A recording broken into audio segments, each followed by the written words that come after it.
Time to drown the foe under magical warp fire and march the dusty legions of automata forward. In today's video, we're going over the rules for the Thousand Sons.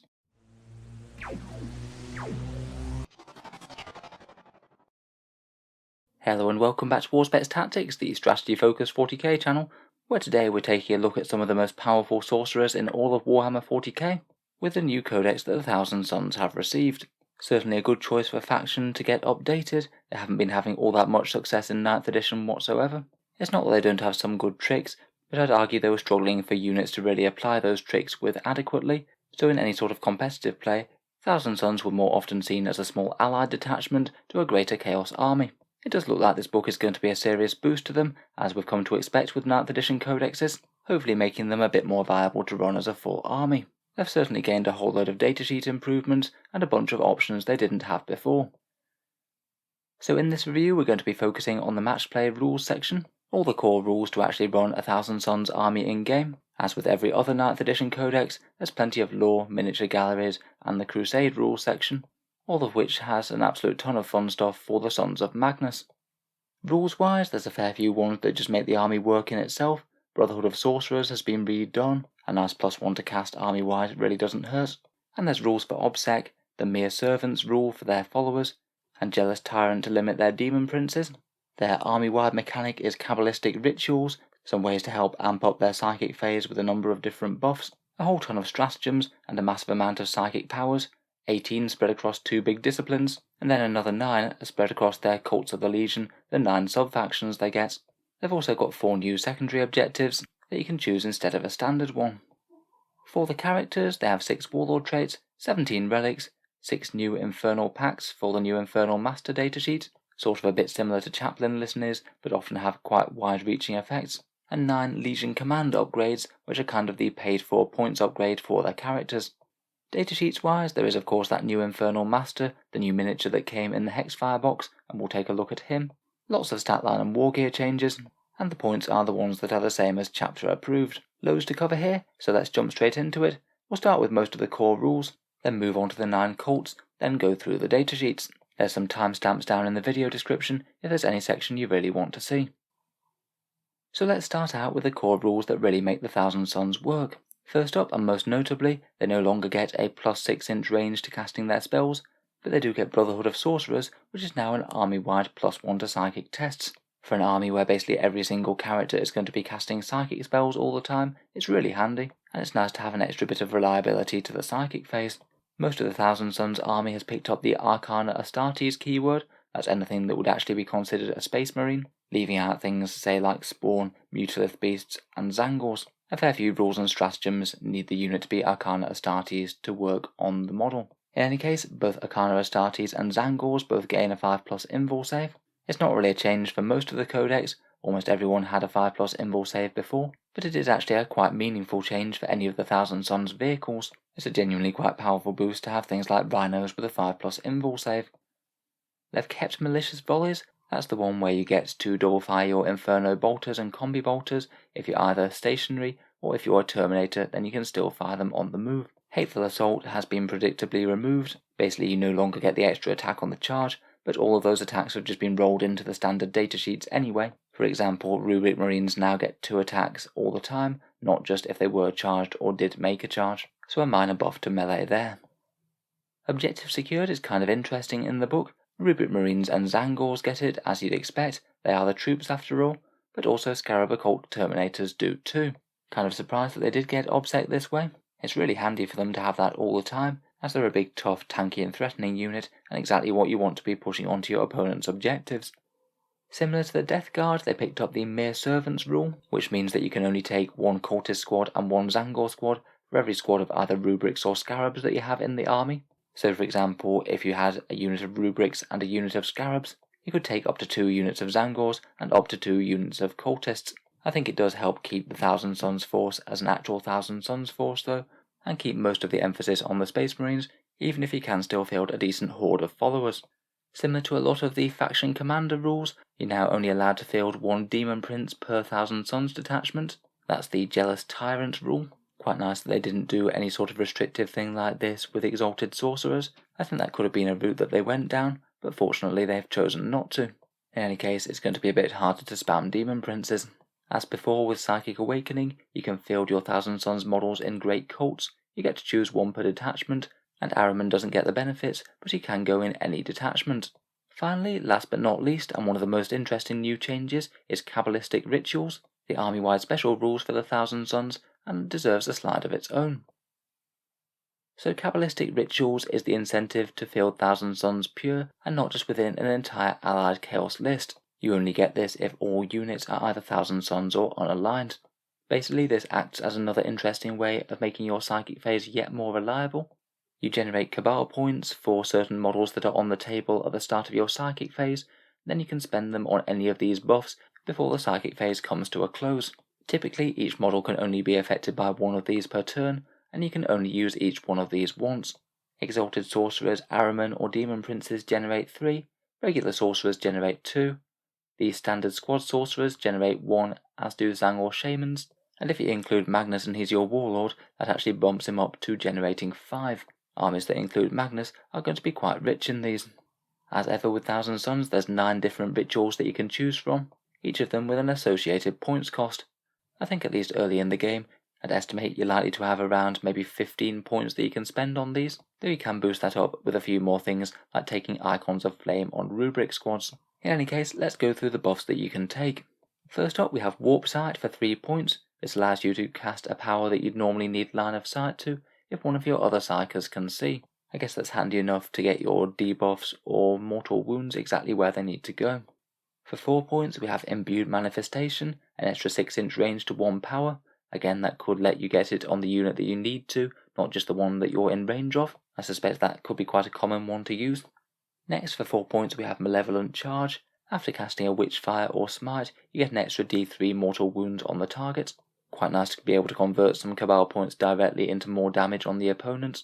In combination with something like Doombolt, you're really going to be stacking the mortal wounds high on your enemy. Next up, we have Echoes from the Warp. That's 4 points, and it allows the Psyker to do a Warp Charge 3 action to gain 1 command point. Basically swapping 4 Cabal points and a potentially useless cast somewhere that it's not needed, and generate a command point. That could certainly be worse if you're getting towards the end of your psychic phase and you're running out of things to do with your remaining points. For 5 points, we have Kindred Sorcerers. This one's a really good one, to be honest. After you cast your psychic test, say if you were just 1 short of the casting value, then you get to add 1 to that psychic test, transforming a fail into a pass. I think this one might be one of the best ones, to be honest. It makes your psychic phase army-wide just that bit better. Thousand Sons are going to be casting their powers really reliably anyway with that +1. If they do fail to cast, there's every chance that they'll just be 1 point off getting the value. Every time you can use this to get a psychic power off is a big win. Next, for 7 points and getting a bit pricier now, we have Pacts from Beyond. You can use this before you cast a psychic spell, and then you can auto-cast it at the lowest warp charge required. I guess that could be handy if you just really need 1 psychic power to go through. It's really got quite a high casting value, and you absolutely can't afford for that spell to fail. I do wonder as well if you could use that to cast Smite on an automatic D6 if you have already cast it quite a lot of times, and you've bumped the cost all the way up to an 11. Not 100% sure if that one checks out rules-wise, but it could be kind of fun if it works. Still though, it's a touch pricey at 7 points. Next up we have Cabalistic Focus, which is 8 points, and after you've cast a psychic power, that power cannot be denied. Again, pretty handy if a power really needs to go through, and your opponent does have some serious Deny the Witch on the table. Maybe one that could come in handy against Grey Knights or Sisters or something. For 8 points we have Psychic Maelstrom, which allows you to cast a Witchfire that you've already cast this phase. Could allow you to throw out something like another Doombolt for another 3 mortal wounds, or any one of the many others if that's more helpful. And finally, last but not least, we have Wrath of the Immaterium, and it's basically an upgraded version of Kindred Sorcerers. Rather than just getting +1 to cast, this one gives you +2. That means that even if you fail to cast a spell by 2 points, you can automatically cast it with this, so provided you're willing to spend the points, you have pretty incredibly reliable casting. Overall, I do think that these are a really strong set of buffs. I think they've perhaps got the balance quite good with it. It's really helpful if you are running pure Thousand Sons, and certainly an incentive to do so, but it doesn't really stop the army working if you do use allies. You still will be able to cast the same powers, just not with the same amount of control, manipulation and reliability. I've seen a few people theorising about building lists to absolutely max these points, and for me I'm just really not sure whether that's going to be worth it. I personally treat them a bit more of a nice to have and just focus on taking the units that are actually the most effective. Moving on, as they're at the absolute heart of the Codex, I thought we'd go through the psychic powers next. The Thousand Sons have had their number of spells amped up decently. They have access to the Discipline of Change and the Discipline of Vengeance, each of which have 9 spells in them. I do wonder if the Discipline of Vengeance is going to be very similar to what the Chaos Space Marines get. It seems like a lot of the Dark Hereticus powers are present in there in very slightly altered forms. Generally though, pretty much every sorcerer can pick freely from either Change or Vengeance, and it's only the Tzaangor Shaman that's locked to Change but can't take the Vengeance discipline. Another clue that Vengeance is basically supposed to be about the Space Marines. In any case, let's take a look at all this psychic goodness. First up we have Tzeentch's Firestorm, Warp Charge 6 and 18-inch range. It's a witch fire where you can select your target and you roll 9 dice. Every roll of a 6 deals a mortal wound, so you can usually expect 1 or 2. But if you happen to cast this on a 9+, then mortal wounds are done on 5s instead. So that should average you a nice 3 if you manage to get that. Seems like a solid general purpose damage dealer. Next we have the Glamour of Tzeentch, which is Warp Charge 6 and 18 inches. A nice solid -1 to hit on a unit. Pretty much helpful to have wherever. I'm strongly suspecting you will want to have this in your army. Maybe good targets could be a big blob of Scarab Terminators, or maybe Magnus himself. Doombolt is Warp Charge 6 and 18-inch range. I quite like the simplicity of this one now. The closest unit just suffers 3 mortal wounds. It's far easier to cast, though it doesn't have any more effect on the speed of the unit that's hit. It's just basically a really powerful witchfire, and one that's directly preferable to smite if you have the option to cast it. Certainly one that you could have the option to cast twice with the Cabal points. Next up we have Temporal Manipulation, Warp Charge 5 and 12-inch range. One non-vehicle model is healed D3 wounds. Doesn't do anything about restoring models from the dead, this one. It is literally just a healing power. I'm going to guess this will usually be strongest either on Magnus himself or maybe on a Thousand Sons Demon Prince. Weaver of Fates has been changed a bit. It's now Warp Charge 7 and 18-inch range, and it just grants you a 4+ invul save. There's no more adding 1 to your invul save like it was previously.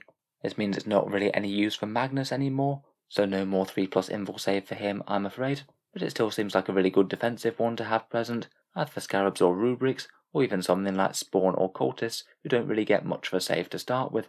Definitely another good spell to have active. Next up we have Baleful Devolution, Warp Charge 8, so a bit trickier to cast this one, 18-inch range, and it must target a unit with 6 or more models in it. This one's got an interesting damage mechanic where you roll 1d6 per result of the psychic test. So say if you cast it on an 8, then you'd roll 8d6, and for each roll of a 6, the unit takes d3 mortal wounds. That will usually average you around about 3-ish depending on what result you cast it on, though a bit swingy. Maybe not the most helpful being only limited to 1 target. Could be one to swap to maybe if your opponent does have lots of hordes. Next we have Cacodemic Curse, Warp Charge 6 for an 18-inch range. This one's a debuff that gives you -1 strength to enemy ranged weapons for the units. Definitely depends on what you target and what sort of units are in your army. And I think there's a reasonable chance your opponent might not have anything that great to target this with. Again, maybe could be one to swap to with the Stratagem as opposed to have it in your army to start with if you think it's going to be meaningful. Pyrrhic Flux is a Warp Charge 5 12-inch range one, and it gives you a buff to your Warp Flamers, +1 strength to them and other Warp Flame weaponry. That seems like it could be very mean on a big squad of Rubrics with Warp Flamers. You could maybe have them coming out of the webway or something and roasting the enemy with Strength 5 AP -2 auto hits. Finally we have Perplex at Warp Charge 7, 24-inch range, and this means an enemy unit can't shoot at any other units that are greater than 24 inches away. I guess this could potentially be annoying, but I think it's really going to make too much of a difference. I'm not sure that one's that powerful. Overall there's plenty of good ones here though, a couple of nice witchfires in Tzeentch's Firestorm and Doombolt, and I also like the -1 to hit, the 4+ invul save, and the healing as well. If we move on to the Discipline of Vengeance now, and we start off with Gaze of Hate. That's Warp Charge 5 and 18-inch range. You roll 3d6, and each 4+ deals 1 mortal wound. A nice and simple witchfire that one, a little bit lower damage than Smite on average, but you do get to pick your target. Could be nice to assassinate a character or something. Twist of Fate seems to be the new incarnation of Death Hex. It's Warp Charge 8, so very hard to cast, 12-inch range, and it removes all invul saves from one enemy unit. It doesn't do this in an area effect anymore, but it's quite nice that you don't have to get quite so close, which could be a bit suicidal for a sorcerer. I think it's still really strong indeed. It could be particularly strong for Magnus to allow him to go through anything he wants to with that big high AP sword. Next up we have Dark Blessing, Warp Charge 6 and 6-inch range. You select one model within 6 inches, roll a d6, and if higher than their toughness, it causes d3 plus 3 mortal wounds to the unit it's in. I don't really see this one as that good, to be honest. It's just very unreliable. If you're playing against Space Marines, it's only ever going to go off on a 5+, if you even cast it in the first place, and you have to get far too close really. I think I'd far rather have a Witchfire that does a bit less damage, but you can actually get it off pretty reliably. Next we have Presage, which is Warp Charge 7, 18-inch range, and +1 to hit for 1 unit. Seems to be the new version of Prescience, and it's going to be handy on whatever unit you're using to deal damage with. Scarab Occult Terminators might really quite like that. Swelled by the Warp is Warp Charge 6, 12-inch range, and one model within range gets +2 strength and +1 attack. Maybe a nice one to throw onto a Demon Prince, or maybe even a somewhat fighty Sorcerer, just before they charge into combat. Temporal Surge is Warp Charge 7 and 6-inch range. This is basically the new version of Warp Time, giving 1000 Suns infantry, beast or cavalry unit the ability to make a normal move, even if they've already moved that turn. I'm afraid monsters aren't on the list though, so Demon Princes and Magnus are not going to be affected. It still remains really powerful though, getting double the movement on one unit is so good. You could surge some Terminators forward very quickly indeed, take the mid-board right away, or maybe get some first turn charges on the go with a unit of Chaos Spawn. Next up we have Empiric Guidance, Warp Charge 4 and 12-inch range. This is +6-inch range to rapid fire and heavy weapons. Again, seems pretty reasonable on a really big unit of Rubrics or Scarabs. Those AP-2 bolters are kind of hard to ignore. Psychic Stalk is Warp Charge 5 and 18-inch range. You select one visible enemy unit that isn't a vehicle, monster or character, roll 2d6, and if it's greater than their unmodified leadership characteristic, one model is slain outright. I'm not sure this is really my favourite, to be honest. Having 2d6 versus leadership means it's just really quite unlikely to go off. You're going to be slaying the model less than half the time you successfully cast it, and even then there's no guarantee the model's going to be all that good anyway. I'd rather just go with something that generates some mortal wounds. Finally, we have Desecration of Worlds, Warp Charge 7 and 24-inch range. This one's mainly here to annoy advancing and charging hordes. When the unit makes a move or a charge move, you roll 1d6 per model, and any 6s generate 1 mortal wound each.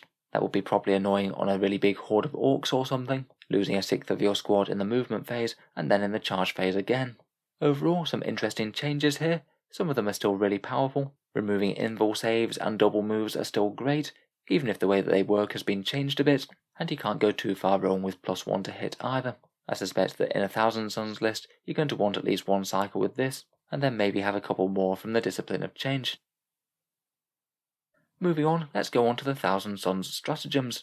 A good amount of changes here. A few of them bring them in line with more standard Chaos Codexes, even if we haven't seen the generic one yet, but there's a bunch of other interesting ones that change the way the units work.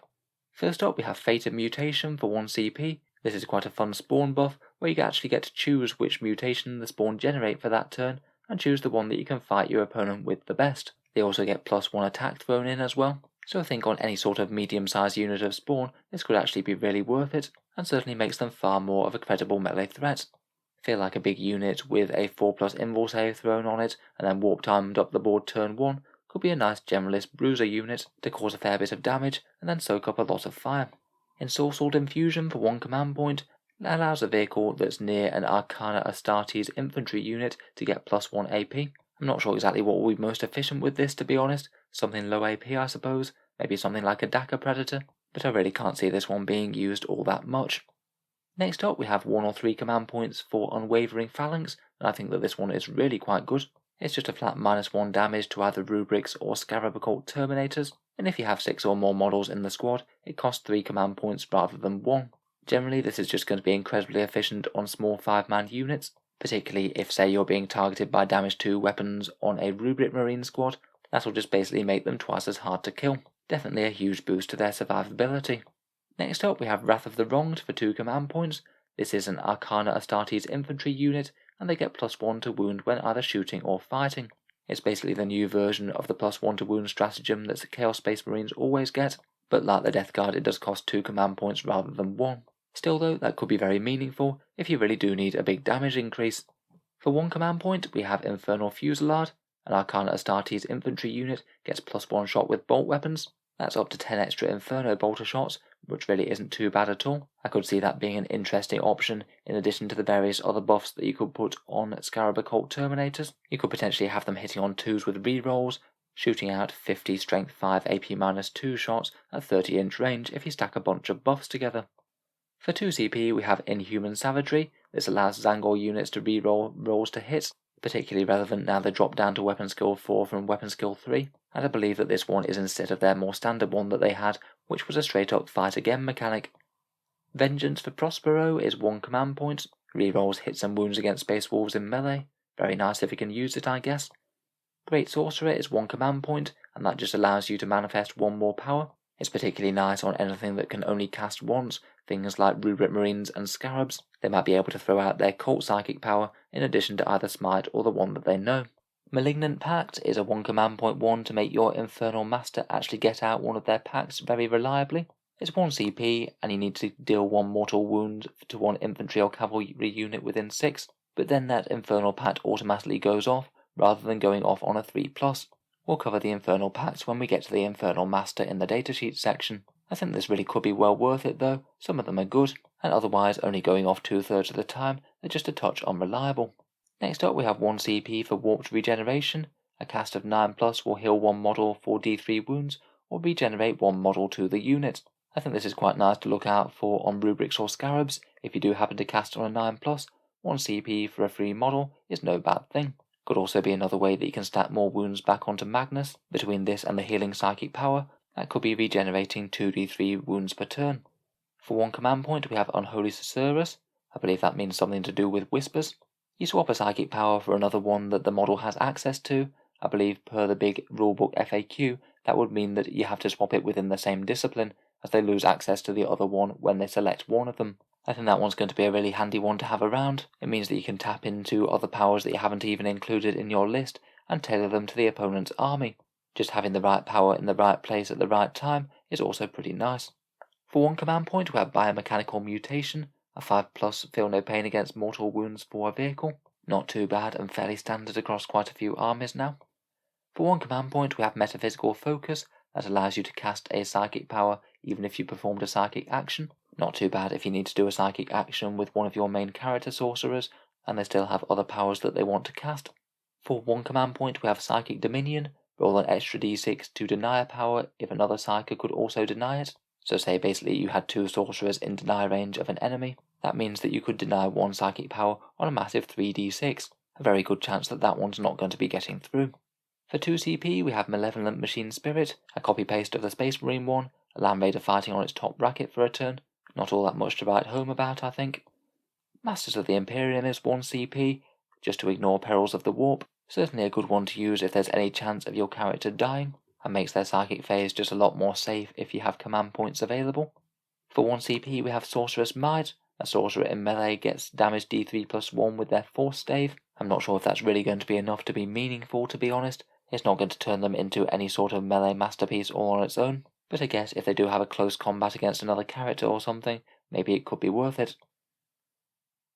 Moving on, and we have the standard ones for buying in extra Warlord Traits and extra Relics, just the same as the other 9th edition codexes, 1 command point each, and also one of the fairly standard ones to give one of your Sorcerous Sergeants a Relic. We'll go through the Relics in a second, but you can take Coruscator, Scaloc's Talon, Incandium, or the Stave Abominus. For 1 CP we have Schemes of Change, very similar to the Grey Knights one that they got. Basically you get to repick one of your secondary objectives after you've seen your opponents and they've revealed their plan a bit. Maybe could be handy, but might be a bit of a waste of a command points if you've just not picked the right ones to start with. For 2 command points we have Risen Rubricae. You can only use it once, and it allows a unit of Rubric Marines to deploy in the midfield, 9 inches away from your opponent's models. I guess could be powerful if you want to use them as a bit of a screening force, though it's not quite as big a deal as when you could put a massive unit of 20 of them down in the midfield. They have only gone to a squad size of 10 now. For 2 or 3 CP we have Webway Infiltration. This is to either deep strike 1 or 2 units of Thousand Sons infantry. Fairly pricey for a deep strike mechanic, but maybe could be worth it in some cases, such as trying to get a charge from nowhere out of Tzaangors or a whole bunch of Warp Flamers in optimal range. For 1 command point we have Implacable Guardians, which is 1 Arcana Astartes character that isn't Magnus, can't be shot if there's any Rubric or Scarab Marines within 3 inches. It basically gives them the bodyguard type rule for a turn, potentially allowing them to be right out in the open, the squad to be hidden, but them still being unable to be shot. For 3 CP, we have an interesting sort of orbital strike mechanic in Coruscating Beam. Apparently this is fired down from a silver tower in the lore. It's a big 3 CP, and in the command phase you select a point on the table, then you have to wait until your next command phase for the damage. You place another marker on the table less than 9 inches away, and draw a line between the 2 points. For every enemy unit on the line, you roll a dice. On a 4+, it does D3 mortal wounds to them, +1 if it's a unit of 11 or more models, and -1 if it's a character. I feel like the line mechanic is actually potentially less powerful compared with the big area of effect ones you get in other codexes. I think when your opponent has the turn to position, it's unlikely that you're going to be getting any more than 2 units in a row. Still, could be annoying and mess with your opponent's positioning. Just doesn't seem like it's usually going to be worth the command points to me. Next for 1 CP we have Vector Strike, which allows a Helldrake to do a sort of slash attack on a non-character with less than 9 wounds. As the Helldrake moves over the unit, you roll a dice. On a 2+, they take D3 mortal wounds, or 3 mortal wounds if your target can fly. Doesn't seem like too bad a one to ping something like a Space Marine Inceptor straight out of the sky. For 2 command points we have Inescapable Forewarning. This one's a fairly powerful intercept type stratagem. If the foe sets up from reserve less than 18 inches from an Arcana Astartes Psyker, 1 core unit within 6 inches can shoot them if they're also within 18-inch range. Provided you have a character nearby, that potentially gives you an Auspex scan mechanic on a big unit of Scarabs or Rubrics, and with all of that AP-2 shooting, that could easily be worth the 2 command points. Definitely one to keep in the back of your mind. For 2 CP, we have Selfless Automata. If a character is targeted, then Rubrics or Scarab Marines can do a big heroic intervention and go up to 2d6 into combat with that unit. That could certainly be a move that the opponent doesn't see coming if they do try and do a crafty charge and take out an exposed sorcerer or something. They might just lose their melee unit in return. For 1 command point, we have Empiric Reservoir. 1 unit gains an extra D3 Cabal points if they're less than 6 inches from a Mutalith Vortex Beast. I'm not sure that's typically going to be worth it at that trade-off rate, unless you have something really specific in mind for those points. 1 command point, we have Slow and Purposeful. Arcana Astartes counters remaining stationary. That basically allows your Rubrics to advance up the board and still double tap their bolters up to 24 inches. I guess if you do max the unit, that's good for an extra 10 strength 4 AP-2 shots, and you could combine it with the other stratagem to get more shots, so you could have 30 shots out of the 10-man unit as they walk up the board. For 1 command point, we have Etheric Saturation. Heal 1 model for D3 wounds if it's within 12 inches of a Mutalith beast, instead of casting 1 power. That does require you to have a Mutalith on the board, I guess. Could potentially be a third way to heal Magnus in 1 turn if you wanted to, but obviously the positioning has to be right.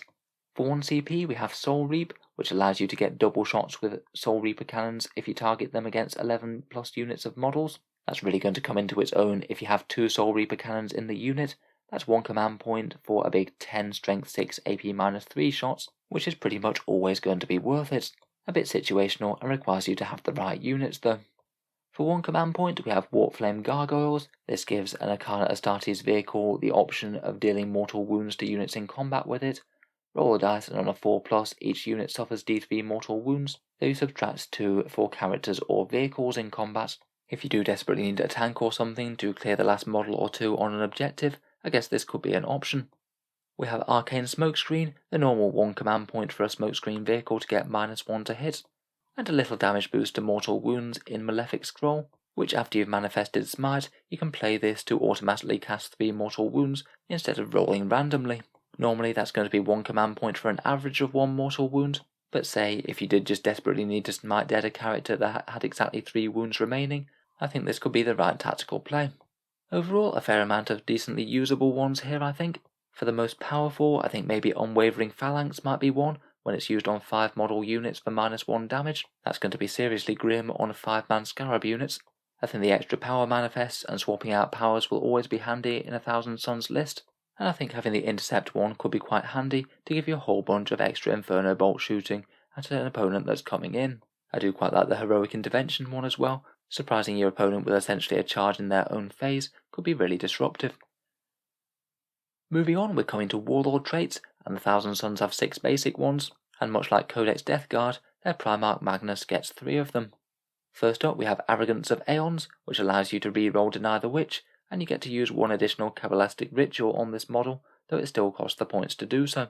I think compared with some of the others, that one really is quite bad, to be honest. Thousand Sons have quite a lot of ways to get powerful Deny the Witch already, including that stratagem, and it's only going to be helpful for the rituals if you're just trying to make the most stacked Exalted Sorcerer ever. Magnus does get it included though, which I think is the main way that it'll see play.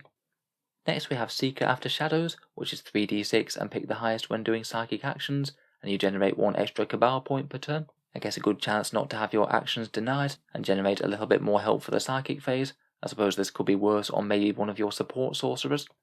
Next we have Undying Form for -1 damage. Again, Magnus gets this, and it certainly gives him a whole load of extra toughness, and perhaps eases the blow of him getting that 3+ invul save taken away. Otherwise, probably most handy on a Demon Prince if you're going to be aggressive with one. Next we have Lord of Forbidden Law, knowing an additional psychic power, and if Magnus is your Warlord and knows this, it means he knows all powers from both Change and Vengeance. Knowing extra power isn't too bad, but it's really nothing compared with Magnus's ability. Just another way of making him the most flexible and powerful Psyker in the book. Next up we have Otherworldly Presence, which is one that Ahriman gets. You trigger this for 1 turn when the model's attacked, and until the end of the turn you get a 3+ invul save. 3+ invuls can be really hard to shift. Again, it looks very good for a Thousand Sons Demon Prince being aggressive. You can have a turn of causing carnage with near enough immunity to any high AP weapons. Finally we have Etherstride, +3-inch movement, fallback and charge, and moves as if it has fly. Again, that's not really too bad for getting a sorcerer where he needs to be. Could be an alternative to shelling out for a Disc of Tzeentch, or could get a Demon Prince into combat extra quickly. To be honest, aside from applying all of those to Magnus at the same time, I'm not really the most enthused about the Warlord trait table. I think for the most part the Exalted Sorcerers aren't going to get enormous amounts out of them, and it seems like you might be better off applying the more aggressive options to the Thousand Sons Demon Princes as a bit of a shock unit. Let's move on to Relics now. First up we have Seer's Bane, which replaces a Force Sword or Prospering Kapesh, essentially a Force Sword with damage 2 that the Scarab Occult Terminators all get. It goes up to Strength +2, AP -4 and damage D3, but against Psykers it gets really angry, goes up to Strength ×2 and a big damage D6. Obviously great if you know that you're facing Thousand Sons or Grey Knights or something, but otherwise not really worth taking. The Umbralific Crystal is the new version of the Dark Matter Crystal. Once per game, either the Bearer or a Thousand Sons infantry unit within 6 inches redeploys as if via Deep Strike. I think usually this is going to be an auto-include. Jumping units round the table to get the first strike on the opponent is great, and you can do this right from turn 1 if you want to, and put a very threatening unit right up in your opponent's face. I think this is still going to see loads of play. The Helm of the Demon's Eye is used when your opponent uses stratagems and as a way of farming command points. Each time they use a stratagem, on a 5+ you gain 1 command point. Not the worst to throw in if you don't have any other relics to include. I think usually this will pay for itself.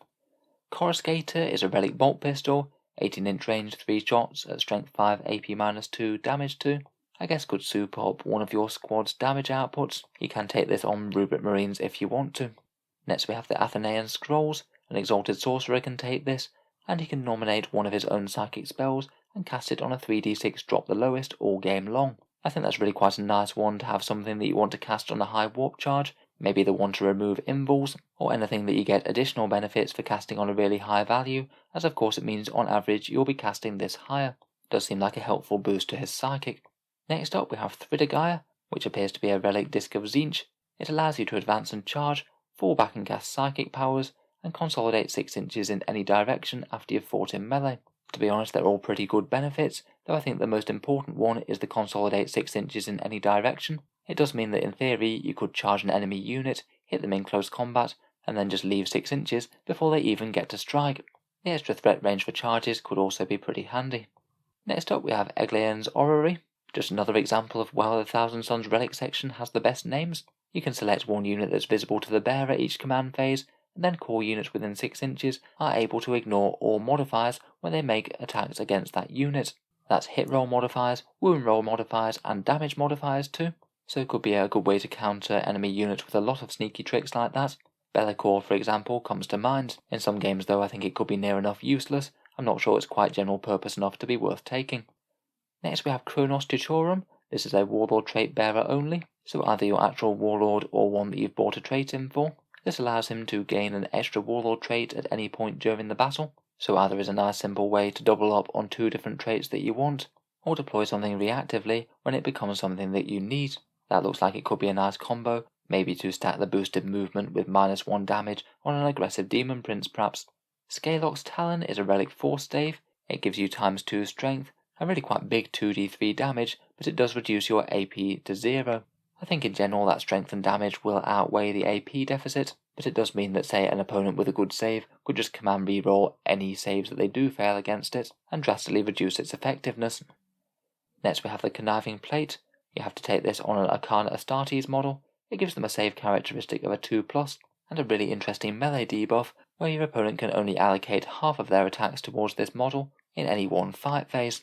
That's really quite a powerful defensive boost there. It doesn't do all that much against shooting besides a slightly better saving throw, but in melee that's going to near enough half the damage output of anything that's in combat with it. I seem to be saying this quite a lot, but it does look like it could be good on the Demon Princes. Next we have the Warp Weave Mantle, an interesting ability when the bearer is charged, which means that if they make an unmodified charge roll of a 9 or more, it will automatically fail. Most of the time I guess that's going to be doing absolutely nothing at all, but just once every so often it could make a really easy charge fail, and it will typically make the model nigh unchargeable out of Deep Strike. In addition to that, if you have lost any wounds at all, you get a +1 to cast Psychic Powers. That one could actually be interesting in combination with the stratagem that the Infernal Master gets. Use that one to inflict a mortal wound on an infantry model. He gets to cast that pact automatically that turn, and then this model will get +1 to their psychic test for the rest of the game. Never mind the charge thing, that could be enough to make it worth it all by itself. The Paradoxical Chatterfowl is an infantry model only. You activate it in the fight phase, and one unit within 3 inches reduces weapon skill, ballistic skill, and their subsequent psychic tests by D3. I believe that modifiers only cap out at 1 in 9th edition. So I'm guessing if you roll really high, that'll just mean that you negate any positive modifiers that your opponent might have. I'm not entirely convinced it'll make it worth charging a sorcerer into melee though. Next up we have the Change Wrought Chalice, which is one for a Tzaangor Shaman only, and that allows him to know 1 more power either from Change or Vengeance. So say if you desperately wanted a Vengeance Discipline power on a Tzaangor Shaman, you could use that with this. He still only casts 1 though, unless you're using the stratagem to make him cast more, so it'd be more about giving him options as opposed to just extra casts. Incandium basically turns your Force Stave into a heavy Warp Flamer, 12-inch range with D6, Strength 5, AP -2 and Damage 1 auto hits. Might not be the worst thing for a bit of a sting in the tail if you do get too close to the Thousand Suns battle line, and again you can put this on Rubric squads if you want to. The Pentachiric Armour is for the Infernal Master. It means he knows 1 more packs than he would normally, so he has more options, and the first time he fails a save each turn it does 0 damage rather than the normal amount. If you want an upgrade to keep him a little bit safer, this one seems reasonable. Prism of Echoes gives you double range on blessing powers. Maybe that might be most relevant for something like the Warp Time one. That's a blessing with only 6-inch range, so getting that up to 12 inches is pretty handy. And finally the Stave of Abominus makes Force Staves become damage 1, but get double the attacks. It means that it'll hit just about the same against anything that's got multi-wounds, but it'll be far better against any sort of horde. Overall, I think there's a fair few solid options here. It doesn't really seem that there's anything that's going to make an Exalted Sorcerer into an all-round melee powerhouse, I'm afraid, but a lot of the options can still be interesting for buffing characters. I think that Umbrellific Crystal, the Deep Strike one, will make an appearance in most lists. Those scrolls for making 1 psychic power incredibly easy to cast seem like a good choice as well. The command point farming one seems good to include on any character that you don't think will die and also haven't given a relic yet, and quite a few of the others seem good situationally. Next we come to the Legion Command benefits. These are the paid for in points character upgrades that make your sorcerers just that little bit more threatening. You can buy these in for specific sorcerers, either Exalted Sorcerers, regular sorcerers or Terminator ones, or the Aspiring Sorcerers or Scarab Occult ones. There are 3 for each. First up, for the Exalted Sorcerers, we have a 25 point to make them a Rahati. This one seems like it's often going to be used. You basically get to cast 1 more psychic power per phase. Could allow you to do your standard psychic powers in addition to Smite or their cult power. For 15 points we have Paradigm of Change, which is +1 wound and +1 attack. I guess a little bit tougher and fightier, but nothing particularly to write home about there. And for 35 points we have Dilettant, which allows them to take an additional relic, so potentially stacking 2 on the same sorcerer. I think that might be one that you really need to think quite carefully between the relics and the Warlord traits. I feel like most of the relics aren't quite worth 35 points all by themselves, but maybe if you have some sort of clever combo on the go that allows you to synergize with the different choices that you pick, then that one could well be worth it. For the regular sorcerers or the Terminator sorcerers, One is Loyal Thrall for 15 points. That allows them to perform a psychic action instead of just casting one power, so you could do an action at the same time as casting your second one. Seems good to me if your game plan is looking like it's going to revolve around the psychic secondaries. For 15 points we have Witch Warrior. This allows you to reroll one dice when determining the number of mortal wounds that a witchfire generates, such as say the D3 Force Smite. To be honest, I really don't think that this is worth 15 points, sadly. I guess it gives you a touch more reliability, but say on your average cast of Smite, it's only going to average you an extra third of a mortal wound, which just isn't really quite cutting it for 15 points, which you can use to make them a little bit more combat ready. They gain ballistic skill and weapon skill 2+, and 5 attacks. I guess if you are thinking about tooling them up with some sort of melee weapon, and you don't want to upgrade to an exalted sorcerer who get these for free anyway, then I guess this could give you a little bit of flexibility. I suspect that taking an exalted sorcerer is going to be more worth it most of the time though, as he also gets these plus his rerolls. Finally, we have 3 for the aspiring sorcerers and scarab occult sorcerers, these squad leader type ones. First up we have Ardent Automata, 20 points to allow them to shoot while performing an action. This could allow a deep striking squad of scarabs or something to be really quite threatening while they still do an action to win the mission. Maybe Deep Strike retrieves Moctarius data while still blowing away the enemy with their Inferno bolters. For 10 points we have Protege. This would allow the Psyker to know 1 additional power. Could be good to add a little bit of flexibility for not all that big an investment. And finally we have Rites of Coalescence for 15 points, which allows you to heal an injured model in the unit fully each command phase. That could be nice on a big squad of the Scarabs. You've got a reasonable chance of having some of them injured but not destroyed whenever the opponent tries to do damage to them. For a very big squad, I'd be very tempted by that. I think out of these, my favourites are Rahati for the extra cast, Loyal Thrall for the psychic action flexibility, and Ardent Automata and Rites of Coalescence for the aspiring sorcerers. Next up we come to the secondary objectives for the Thousand Sons, and they get 4. As per normal, you can choose one of these to sub in for your regular secondary objectives if you have a full Thousand Sons army without allies. First up we have one called Mutate Landscape, which is a Warpcraft one. This one's a Warp Charge 4 psychic action done by 1 unit per turn. Each objective that you manage to do it to, you get 3 victory points for, and it makes the casting value just 1 harder for next time. If your opponent doesn't have a lot of Deny the Witch, then I think this one could be a really easy one to go for, particularly in a game with a lot of objectives. Thousand Sons are going to have Psykers everywhere, and this seems like it will be fairly easy to get off on 3 or 4 objectives over the game, just at the expense of a few casts. Next up we have Wrath of Magnus, which is no mercy no respite, and you can only take this if the opponent has Psykers. Each battle round, you score 3 victory points if more enemy units than friendly units were killed as a result of psychic powers. Obviously not the other way round, as I seem to have written here. If you're really going quite heavy down the Witchfire and Mortal Wounds approach, then this one seems like a nice or easy one to take, and it would really punish you for your opponent just bringing along one librarian or something, who obviously isn't going to outkill all of your many psychers across the list. I think the main challenge might be in making sure those psychic powers actually finish off an enemy unit each turn. You might somewhat struggle to achieve it in the first turn when you don't have range on that many squads, and there might be a lot of times where you do plenty of damage, but you don't actually wipe out any units.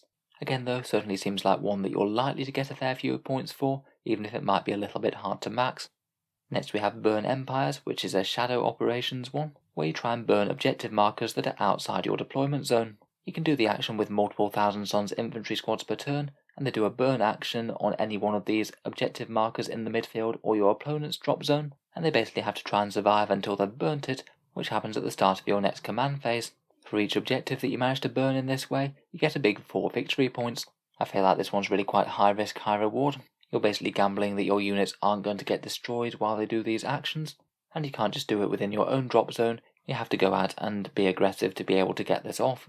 I guess if you are heavily winning a game though, it seems like it could be quite easy to achieve, as you could burn quite a lot of them in your last turn. Next up we have Sorcerous Prowess, which is a Purge the Enemy objective. This one's one that you might want to take if you're fighting Thousand Sons or Grey Knights yourself. You get 5 victory points per Psyker character that you kill, or 3 victory points for other Psyker units. You have to kill them with your Psyker units though, so things like vehicles and Tzaangors aren't going to do you any good. This seems like a near enough auto-include against Grey Knights or Thousand Sons. If you kill a good chunk of their army, you're quite likely to get close to maxing this. Could be good if your opponent's going forward with a bunch of character psychers though, maybe things like Demon Princes, Chaos Demon Greater Demons, or Orc Killrigs. Overall, they do seem fairly well balanced again, most of them seem usable but not one that you just take all the time. Maybe Mutate Landscape seems like one of the most reliable ones to get you a few points. and perhaps sorceress prowess seems the strongest if you do happen to be playing an enemy army that's got tons of psykers about. Moving on, let's go through the 9 great cults of the Thousand Sons. These are quite similar to the Psychic Awakening book, kind of like mini sub-factions for the army. They don't give you any sort of innate bonus, but each one grants you access to a psychic power, a relic and a warlord trait, and all psykers within the cult know the cult power, so it gives you that flexibility to deploy it where you need it. Let's go through the new versions of them one by one. First up we have the Cult of Mutation, whose power is Warp Reality, a warp charge 6/1 with a 24-inch range, and you select a terrain feature that has one enemy unit within 3 inches. That unit is -1 to their movement characteristic, and also -1 to their advance and charge. Quite an annoying little debuff, that one. Could be useful situationally to hold back one of your opponent's mightiest units from getting into the battle as easily as it'd like to. Quite a good range on it too, so there seems like there'd be a good chance that something would be available to cast it. Their Warlord Trait is a slightly fighty one. Hit rolls of 6 in melee cause 1 mortal wound in addition to regular damage. Usually should be good for around about 1 per fight phase. And their relic is only for sorcerer models, makes them heavily and powerfully mutated, with +1 to strength, toughness and attacks. This does seem to be the cult that you'd want to choose if you do want to try and make a very stacked fighty sorcerer, I guess. Next up we have the Cult of Prophecy, whose power Divine the Future is Warp Charge 6, and it kind of functions like a Sisters of Battle miracle dice. You roll a dice and set it to the side, and then you can sub in that dice roll that you rolled for one of a set number of rolls, either a hit, wound, advance, charge, psychic test, deny the witch, or morale test. It is going to really depend on what number that you roll on the dice. Obviously if you roll something like a 2, it's not going to give you all that much help, but if you do look out and get a 5 or a 6, it could mean that you get to auto wound something, force through a big damage result, or guarantee that you're going to auto pass a psychic power or get a super smite off. I think that's certainly one that you'd want to be casting early in the psychic phase every turn. Next up we have their Warlord trait. Their Warlord can move 6 inches after being declared as a charge target. That's just going to make him really problematic to ever engage in combat, as if he moves directly away from the unit, usually that'll be an extra 6 inch on their charge roll. I'd probably just try and keep him out of combat in the first place though. Finally, their relic is in the command phase. 1 core or character unit within 6 inches gets to reroll 1 hit, wound or damage dice whenever they're shooting or fighting. Seems like that one's just a generally quite useful one. Not a bad buff to throw onto a unit of Rubrics or Scarabs trying to do some damage, though it could certainly make a combat character a lot more efficient. Again, a reasonable pick for a Demon Prince. Moving on, we come to the Cult of Time, whose power Time Flux is Warp Charge 6. You select a Cult of Time infantry squad within 6 inches, and that infantry unit regenerates 1 lost model. Potentially that's a free Scarab Occult Terminator per turn, just for casting this power. Quite a nice cult to take, I guess, if you are going quite Terminator heavy.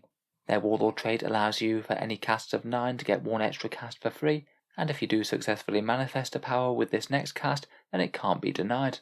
A bit random when it's going to go off, but again not a bad one to have on your biggest and most important sorcerer. Finally, their relic is pretty much ultimate insurance against getting killed. After they die for the first time, the bearer automatically resurrects at the end of the phase with D3 wounds remaining. That one seems very near in auto-include territory, either on your sorcerer that you least want to die, or on an aggressive prince taking the fight to the enemy.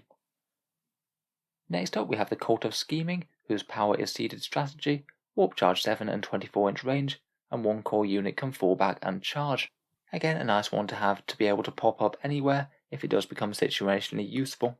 Though I do find it may be a little bit problematic that you actually have to commit to falling back before you actually know whether this power is going to go off or not. You might feel a bit silly if you've fallen back your unit, denied them any of their melee attacks, and then this power fails. The Warlord trait is a 3-inch aura of Obsec for all Cult of Scheming units. I guess most powerful for getting Obsec on the characters themselves, so they do have themselves the opportunity to steal objectives from the opponent. You already get it innately on things like Scarab Occult Terminators.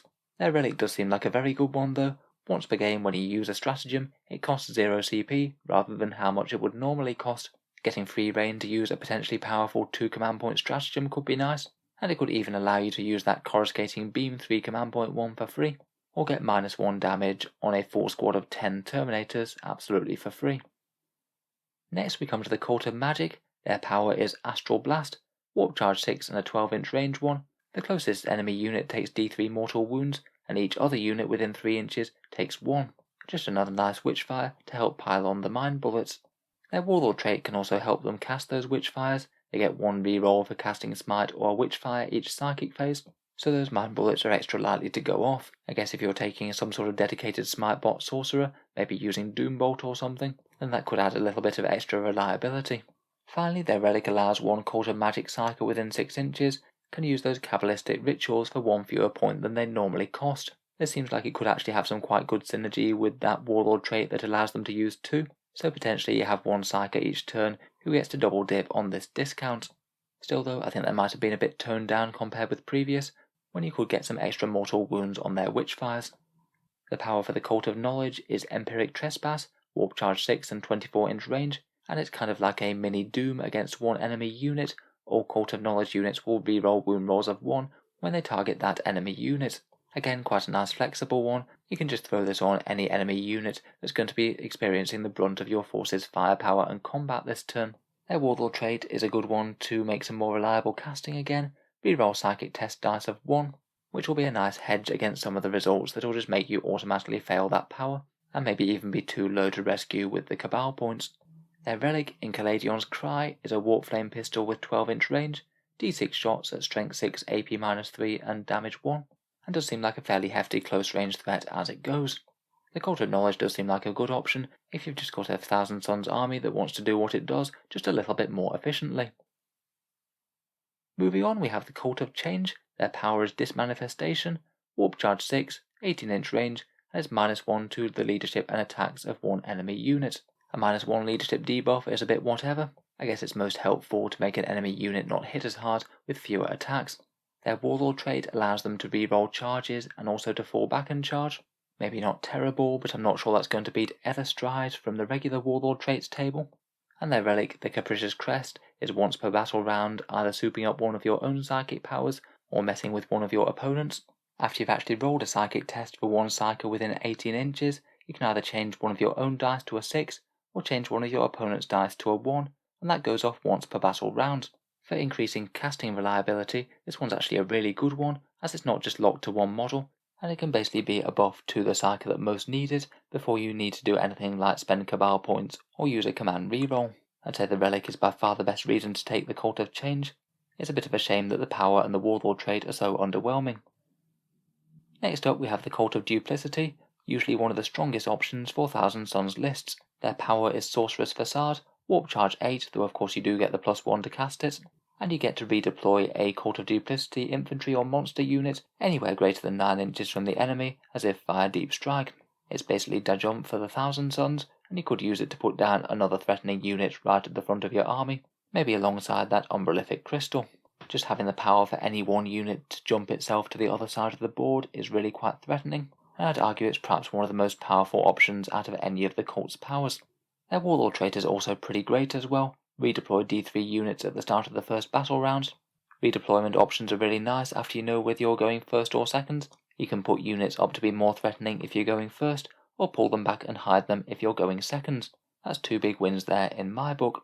Finally, their relic is a command point farming tome. You roll a dice at the start of each command phase. On a 4+ you gain a command point, and on a 1 your opponent gains 1 instead. A little bit random this one. I think it's not the worst to pick up if you don't have any better relics to take. On average it is going to generate you more command points than you lose over the course of the game, provided the bearer is going to remain alive. Overall, despite the really quite high casting cost of Sorcerous Facade, Duplicity still seems good. Finally, we come to the Cult of Manipulation. Their power is Attempted Possession, Warp Charge 5 and 18-inch range. You do 1 mortal wound to your target, and the next turn they take -2 from any psychic test they might take. Not a bad one at all to give one of your opponent's aggressive psyker models a bit of a headache. The Warlord trait is an interesting defensive one. It means you can't reroll any hits, wounds or damage results against the Warlord.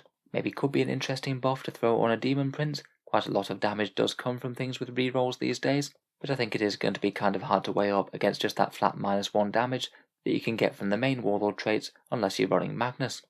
Finally, their relic is really quite a fun one to reflect the enemy's damage against itself. If you're in combat with enemy infantry, you can opt to basically take over one of those infantry models in the fight phase and have them attack their own unit or themselves, rather than making any melee damage with your own model. This could be quite underwhelming if it's just on a squad sergeant or something, but if you did manage to get into combat with a really fighty enemy infantry character, it could be pretty satisfying to have them destroy themselves without you having to bother. While really fun, it does feel a little bit situational though. It won't have any effect if you get into combat with vehicles, bikes, or anything else. Overall, all of these do seem like they'll be useful in one way or another, though maybe some more so than others. I still feel that overall the Cult of Duplicity might well be one of the best to pick. Teleporting your units all over the table at the drop of a hat is certainly a nice way to win the positioning game, and might be good for doing things like secondaries, actions and table quarters as you get into the last few rounds of scoring.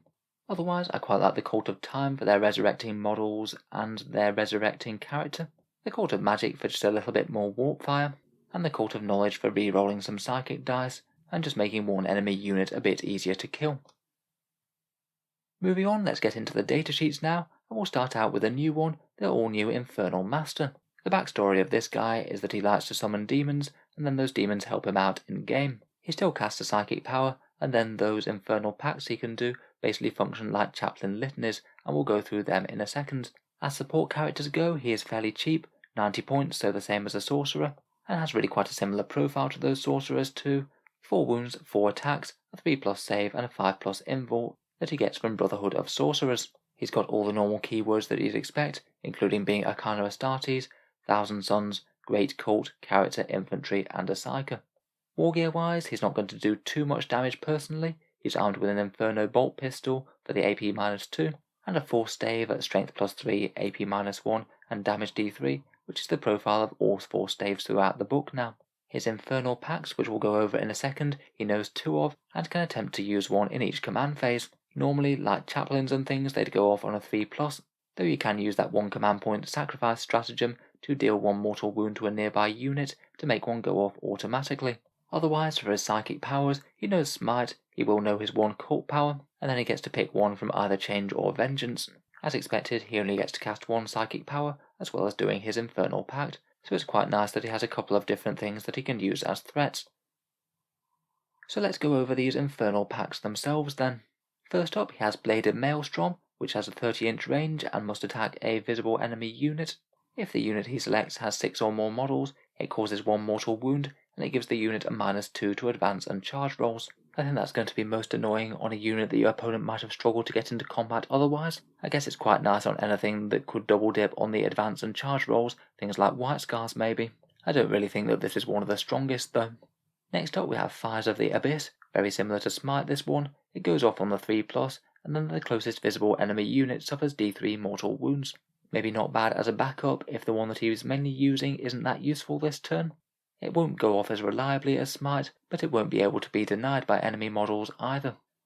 The third one is Capering Imps. This one's a 24-inch range, and quite a nice all-round disruptive ability that's good to have in the toolbox. It means said enemy unit that's targeted gets no cover, can't fire Overwatch, and can't set to defend in the fight phase. I'd say probably the single biggest thing is ignoring Overwatch. That could genuinely be an issue if you're trying to charge in a bunch of Tzaangors or something, but ignoring cover could still be very nice if you're firing at a unit with loads of Inferno Bolters. Again, maybe not a bad one to have around in case it comes up. Next up we have Diabolic Savant. The model generates 1 extra Cabal point in the next Psychic phase, and you can re-roll Psychic tests taken for the model. Should hopefully give you at least 1 very reliable cast, though again to me this does feel a little bit of a low yield one. I think if you're going with this buff, then I'd mainly just want to take a Sorcerer instead, who gets 2 casts rather than 1. Next up we have Glimpse of Eternity. This one's more interesting, and it allows you to reroll any 1 dice that you just rolled. Unlike command rerolls, it's not restricted in any way whatsoever, other than it must not be related to the mission. You could maybe do this to just roll 1 dice out of a psychic test, say if you rolled very high on one and very low on the other, and the same for charge rolls. It could be pretty good on any of the things that we used to use command rerolls on before, and now we can't anymore. Maybe things like leadership tests or vehicles exploding at the wrong moment could both be good targets as well. I think this one seems a bit more useful than some of the rest. Finally we have Malefic Maelstrom, and perhaps my favourite out of the lot. This one is a buff for any Thousand Sons unit within 24 inches, and it gives them +1 strength to their ranged attacks. I think this one might have some of the highest value out of any of them, mainly for bumping those Inferno Bolters up to strength 5. That could be really potent on a big unit. It really seems quite unrestricted though, so you could potentially use this on other models, say things like Predator tanks or Forge Fiends if you wanted, maybe a bunch of Ectoplasma cannons going off at strength 8, and I think it would even work on the really big Forge World models as well, maybe something really big like a Secondaries tank or a Fire Raptor gunship. I think this would usually be my main reason to want to include him. and then take one of the others, either Fires of the Abyss, Capering Imps, or Glimpse of Eternity, as a secondary. Overall though, he does seem pretty good as an option for an HQ, provided he has the right units to buff. Moving on, let's go through the rest of the datasheets in the Codex then. As with the Death Guard, there really does seem to be a big emphasis on making their core units more usable, and to me at least, Rubric Marines and Scarab Occult Terminators both seem far stronger. Just in general, both sets of Automata did see a fair few buffs. They now ignore morale entirely, and their All is Dust ability remains exactly the same, +1 to their saves against damage 1 weapons, and ignores the movement penalty for heavy weapons. The +1 save and the extra wounds do mean that Thousand Sons really aren't going to care too much these days about any small arms coming in to shoot them. In addition, as another small buff, they now have access to the 4th version of Smite with their aspiring sorcerers, not just the limited version that spits out 1 mortal wounds. Quite nice for another extra little blitz of damage. Starting with Rubric Marines, they have seen a fair amount of changes. They cost 3 points more, up to 21 from 18, though I think that's largely accounted for just in the change to their raw stats. Of course, they now have 2 wounds and a 6-inch movement, and in combination with All is Dust and that 5+ invul, means they're now really quite hard to remove. They have also been buffed to 2 attacks each, though that kind of comes from losing Hateful Assault, it just being rolled into their core profile. As has been the trend for other big squads like this, they are now only limited to 10. You can't take enormous bombs of 20 like you could before, much in the same way as the Death Guard. Warp Flamers saw a couple of buffs, they're now 6 points each, down from 8, and have a 12-inch range rather than 8. It's really quite relevant, just being a lot more efficient to field, and being able to Warp Flame right out of Deep Strike if you either put them in the webway, or jump them around the table with that crystal or the Cult of Duplicity. They might be a more relevant choice now you can get Strength 5 on them. The Icon of Flame is no longer the slightly useless upgrade that just spits out occasional mortal wounds. It's now a way to get a few more Cabal points in the army. They still cost 10 points, and they basically generate you 1 more Cabal point that you can use on those psychic buffs. As I said, I'm not really certain how much it's going to be worth it to try and farm these. I guess we'll have to see just how useful they are. Maybe 1 or 2 of them could be handy just to help get your army to a more critical mass of them. Finally, the Soul Reaper cannon looks better than ever for Rubric Marines. It's Heavy 5, Strength 6 and AP -3 now. So for the +10 points it costs, I think it's a really decent upgrade on the standard bolter. Quite a nice option for mowing down Skitarii, or even maybe Death Guard Plague Marines, as it doesn't care about the -1 damage. Moving on to the Scarabs, and they've been massively improved for only a couple of points extra. Like the Rubrics, they gained an extra wound and pip of movement, 3 wounds each now and 5-inch movement, but perhaps more importantly, their Power Sword became a Prosperine Kapesh, which is now +1 strength, AP -3, and a flat damage of 2. That alone turns them into a slightly weedy anti-infantry threat in melee, to a squad that's just going to butcher anything that's light infantry, and will stack a fair amount of wounds on vehicles provided they don't have a -1 damage mechanic. They get the other buffs that the Rubrics do, ignoring morale, full power smite, and an upgraded Soul Reaper cannon. That one's particularly relevant as it only costs 5 points extra as it replaces the better Infernal Combi Bolter. Soul Reapers seem like a really good choice on the Scarab Occult to me, and their other special weapons have all gone down in price a bit too. The Heavy Warp Flamers only an extra 5, Hellfire Missiles a +10, and they both gained a bit in range. I think out of all the improvements to the Thousand Sons Codex, the Rubrics and Scarabs maybe gained the most, particularly those Scarab Occult Terminators, 5-man squads that are both dangerous at range and in melee, and access to a really nice easy -1 damage stratagem to make them extra tanky. Next, let's take a look at the Tzaangor and Cultist units. Tzaangors are down to 7 points from 9, so that's really quite a significant drop. To be honest, I think they kind of needed it. They really weren't an efficient unit whatsoever before. Their squad size is capped at 20 now, you can't take 30 of them, and you might have slightly limited numbers of them compared with before due to that mere servants rule. To be honest though, Rubrics and Scarabs being a fair bit better, they don't really feel like a tax unit as much. Otherwise though, I'm afraid they have picked up a few nerfs. They are only weapon skill 4 now, not weapon skill 3. They're not a core unit, so they will generally just be buffed by the Tzaangor Shamans innately. And they lost that fun Relic Hunters special rule, the one where they get some rerolls against characters. The Herd Banner is a 5-point upgrade to allow them to reroll morale tests. They still get the +1 to advance and charge from the Horn, and that seems like a solid choice to me still. And they can't any longer fight twice for 2 command points, though do get access to that reroll to hit strat if they need it. Overall, despite these nerfs though, I would still say that they are an improved unit. The points cost alone pretty much equals their reduction in damage output, and for the points they're a lot more durable, as you can afford more of them for the same points cost. Could still be an interesting option perhaps for a jump round the table with that crystal, and then getting a relatively reliable charge out of Deep Strike due to that +1 to charge from the Brayhorn. Cultists are very similar to their Death Guard equivalents. They're 5 points down from 6, no longer OBSEC and aren't a core unit, so are generally going to be used as your basic entry unit to do things like absolute grunt work for objectives and actions, while not being expected to do much else. I might have missed it with the Death Guard release, but it seems like their heavy stubber remains only 3 shots. I was expecting by the changes to the AdMech and Space Marine ones that they'd be 4 shots across the board now. Still, having access to a horde of very cheap and expendable troops isn't the worst. They could actually be an interesting option to give that 4+ invul save to, as then they'd get very hardy for the points. Moving on, we have the Tzaangor Shaman for 70 points. He's dropped down from 85, so it's a fair bit more efficient. And with the regular Tzaangors dropping down to weapon skill 4+, his +1 to hit rolls aura might be a bit more relevant for them now. Otherwise, he's much the same as before, a nice fast caster on a disc. He's locked to the Discipline of Change, for which he can manifest 1 power, and he does appear to have lost his Sorcerous Elixir roll, the one that allowed him to reroll a psychic test once per game. Finally, for the Bird Goat people, we have the Tzaangor Enlightened, whose unit has been quite heavily changed in this edition. They remain 18 points per model, and their mechanic of getting auto wounds on the hit roll of a 6 has been capped at unmodified 6s now, so you don't get it on 5s if you're nearby to a Shaman. The Great Bow really has been quite radically changed. It's completely free now, but only gets 1 shot, but has been boosted to a 30-inch range that wounds anything it targets on a 2+ and can target characters regardless of Lookout Sir. Basically, the Thousand Sons look like they've gained a sniper unit here should they want them, that will reliably force some saves on enemy characters. I'm not sure if their damage output is quite efficient enough to make them work though. Say you took 2 units of 5 for 180 points, that's only going to average you around about 2 or 3 unsaved wounds on a standard Space Marine character, so it seems unlikely that you're even going to be killing a support character each turn.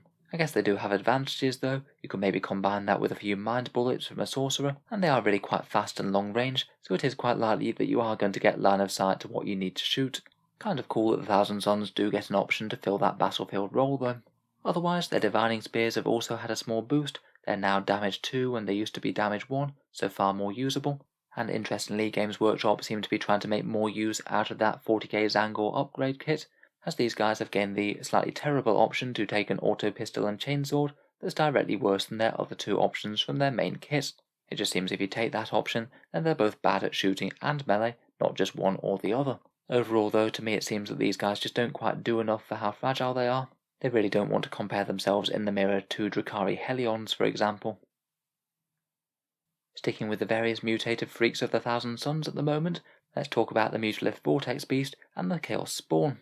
The Mutalith Beast didn't really work all that well in the previous Codex, and aside from its stat line, it seems to have been changed in almost every single way that it works. It's up in points a little bit, up to 145, and has been boosted to hit on a weapon skill of 3+, but this does degrade now as its profile takes wounds. It's going to make it a fair bit more threatening in combat. It can still hit with those tentacles, though its claws are stronger now, strength +1, AP -2, and a big flat damage 3 instead of D3. Otherwise, there's a couple of minor changes. It now explodes on a 4+ for D3 mortal wounds, and it regenerates D3 lost wounds, not 1, at the start of each command phase.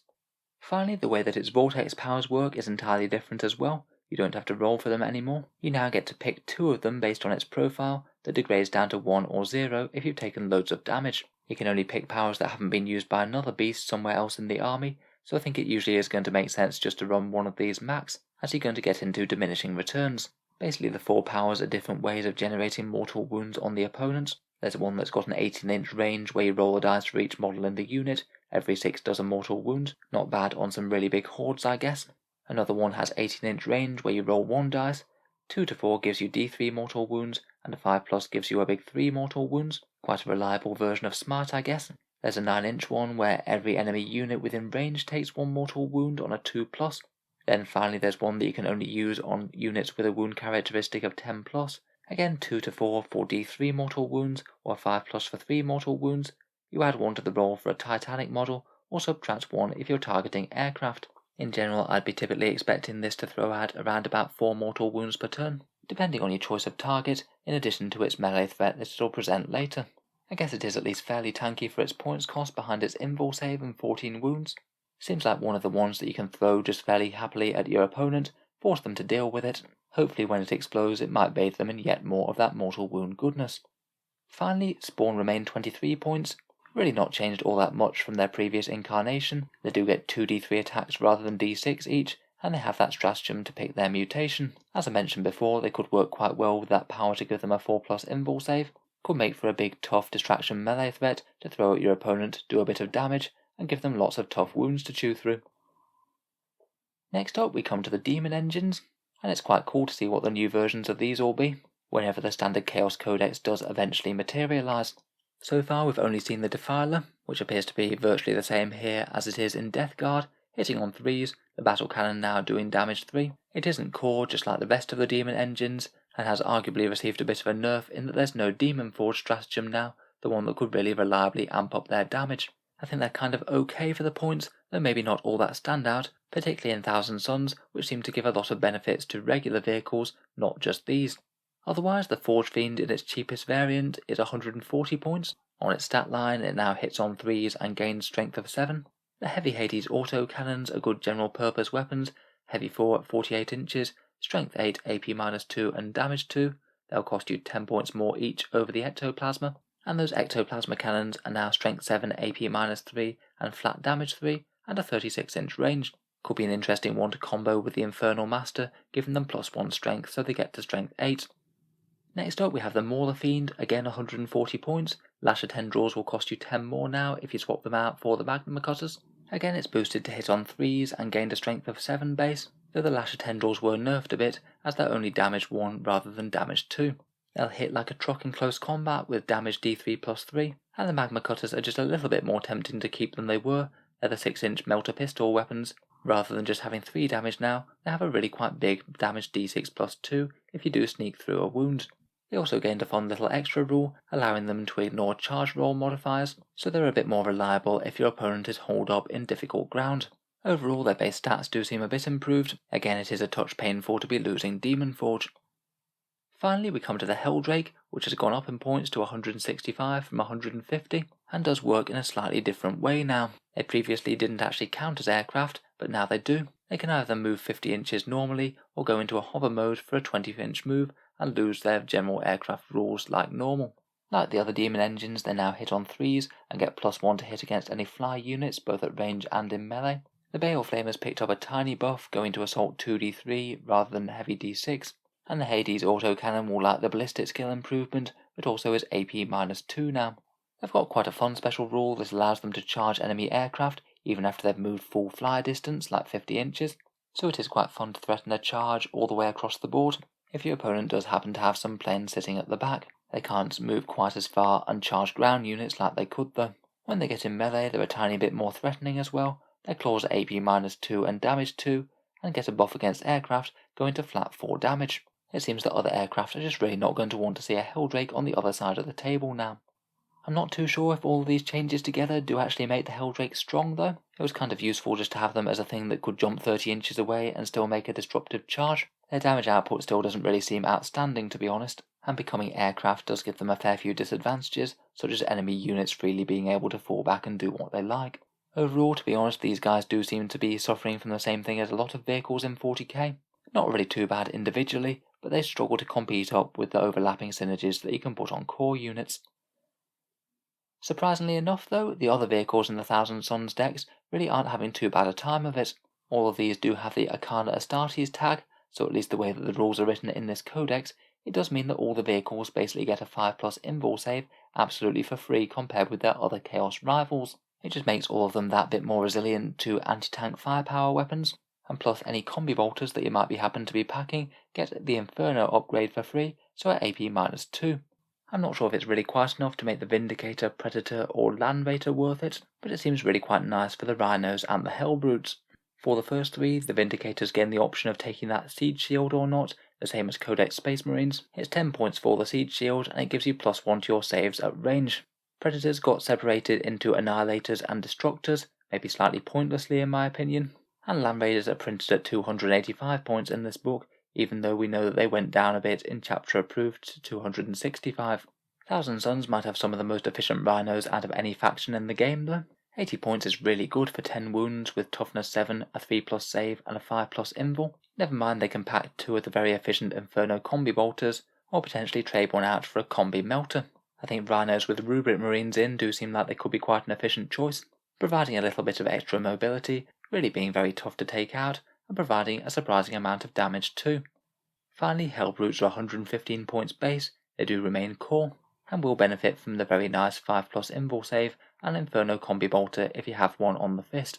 Their plasma cannons now always overcharge and are a flat damage 3, and they gained monstrous resilience for a nice -1 to damage. Finally, as if they didn't have enough extra little buffs going for them, they also get to reroll wound rolls of 1 if they have fewer than 8 wounds remaining, and between all these buffs and having some fairly efficient firepower, they could actually provide some reasonable alternatives to those twin Volkite Contemptor Dreadnoughts that everyone seems to be running these days, a fair bit cheaper and still remain a powerful shooter unit with an invul save. Moving on, we have the Primarch himself in Magnus the Red, who largely for his special rules does seem to be getting slightly better this edition, though he has lost out on a couple of his biggest synergies like being able to warp time or get to a 3+ invul save. He is a Lord of War and now has the Supreme Commander tag, making him quite easy to include in any Thousand Sons army, and he costs 450 points, down very slightly from 465. His stat line's largely unchanged, Hateful Assault has been rolled in so he has 1 additional attack base, and the Blade of Magnus is also largely unchanged, a pretty great all-round general purpose weapon, hitting with high AP and damage 3. Now instead of the weird spawn rule thing, it just does an extra D3 mortal wounds if an enemy is injured but not killed by it. Like Mortarion, he now has 3 Warlord Traits, he can reroll denials and use 2 of those Cabalistic Rituals. He got buffed with a nice -1 damage all the time, that is just going to add extra durability to him, a really good buff that one. And his Warlord trait allows him to know all the powers from Change and Vengeance, making him easily the most flexible and reliable psyker of them all. Special rules wise, as expected, there's quite a lot going on. When he's unwounded, he'll be casting on a +3 between his bonus to cast and also the Thousand Sons innate bonus, and as if that weren't enough, he can also reroll all psychic tests as well. It's going to be really rare that he's going to fail to cast a psychic power. Gaze of Magnus has mainly been slightly reined in a bit. Smite will still normally do d6 damage, but only does 3d3 on an 11+, not 2d6. I guess that is a bit more reliable, even if it isn't quite as high on average. He flat out never suffers perils of the warp anymore. If he's a Warlord, he will gain you a total of 5 Cabalistic Ritual points, so should put you ahead a bit in that game. And he has a couple of helpful innate reroll abilities, reroll hit rolls of 1 for nearby core units, and then, like Mortarion, he can nominate 1 unit to get 4 rerolls to hit, either a core or a character. He can nominate himself for rerolls of 1 to hit in melee if he wants to. In general, I would argue that he's probably a little stronger than before. He will certainly be sad to lose the 3+ invul and warp time, but the -1 damage and the rerolls are pretty awesome. It's going to be great for those Cabalistic Rituals, and he has even more psychic options and is even more reliable at casting them. Finally, let's take a look at the other HQs, Ahriman, the Sorcerers, and the Demon Prince. Ahriman's up 10 points from 150, and again is even more reliable at casting. He rerolls all psychic tests innately now, instead of getting an additional +1 to cast like he had previously. He also gained +1 strength on his staff, and his rerolls are just for core units now, just like the other characters such as the Exalted Sorcerer and Demon Prince. Still seems good, and I'm sure will be a popular choice for leading the army. The Exalted Sorcerer is 100 points, he gained a 4+ invul save, can take a Prospering Capesh for an extra 5 points, and again like other characters, his Warp Flame pistols got an extra little bit of range, making them maybe a bit more tempting. I think Exalted Sorcerers are largely where you're going to layer a lot of the buffs in the Codex around, and have them dealing out mortal wounds and buffing your units. Sorcerers remain 90 points. For the 10 points, I think I largely prefer the Exalted ones, though if you are a bit tight for slots and you want lots and lots of them, you can take 1 Sorcerer slot free if you have got an Exalted Sorcerer in the detachment. The same goes for the Terminator Sorcerer as well, who again is largely unchanged, down to 105 points from 108, and doesn't appear to have any sort of rule for taking a familiar anymore. Finally, the Demon Prince is still seeming good to me, 140 points base and keeps his 4+ invul innately. Much like the Death Guard one, they really shook up his different options. The axe and the sword are a bit more hard hitting than the Malefic Talons. Sorry, the axe is only AP -2 there, not AP -3, that's a typo on the slide.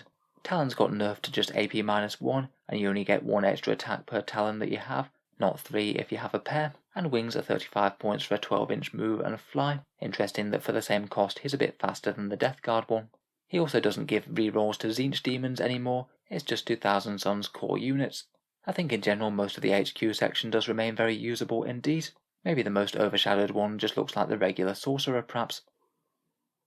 So that just about brings us to the end of Codex Thousand Sons and the many manipulative psychic options within. Overall, I do think that this will be a decent power buff to the faction, though I'm not sure it's necessarily going to propel them into quite the same sort of crazy level as Drukhari and Admech had when they dropped. It just seems to me that while they are really quite powerful and have a lot of options, some armies just seem to counter them really quite hard. Armies with loads of Deny the Witch, such as Grey Knights or Sisters of Battle with their Sacred Rites, could give the Thousand Sons player really quite a hard time. I'm going to predict that we'll see a lot of Scarab Occult Terminators in lists. 5-man units of those just seem like a really efficient choice now. Good receivers of buffs, they have Obsec, and are nice threatening units in their own right. Otherwise, really looks like you could stack the Witchfires quite high in the army, have loads of mortal wounds coming out of the sorcerers, and be teleporting some big damage dealing bomb units around the table, jumping in, frying things with Inferno bolters and mortal wounds. As always, let me know your thoughts on the Codex, if there's any particular combos or interesting things that jump out at you. I look forward to hearing what you have to say down in the comments. If you've enjoyed the video, then feel free to subscribe to Auspex Tactics, where I'll certainly be keeping the 40k related videos coming, with new ones coming out near enough every day. Finally, if you have been getting some good value out of the videos, I would just like to mention that the channel also has a Patreon page too. It is what allows me to make quite so many videos quite so regularly, and devote the time to all the content on the channel. Big Codex reviews like this and the Grey Knights one take absolutely ages to make, so if you are enjoying a lot and finding them useful, any support is enormously appreciated. Channel patrons do get a fair few advantages, seeing certain videos early each week, regular votes to see what sort of things come next for the channel, and automatic entry into the regular prize giveaways with the chance to win some really big model kits each month. If any of that sounds good to you, or you'd just like to help support the channel, then the link is down in the video description.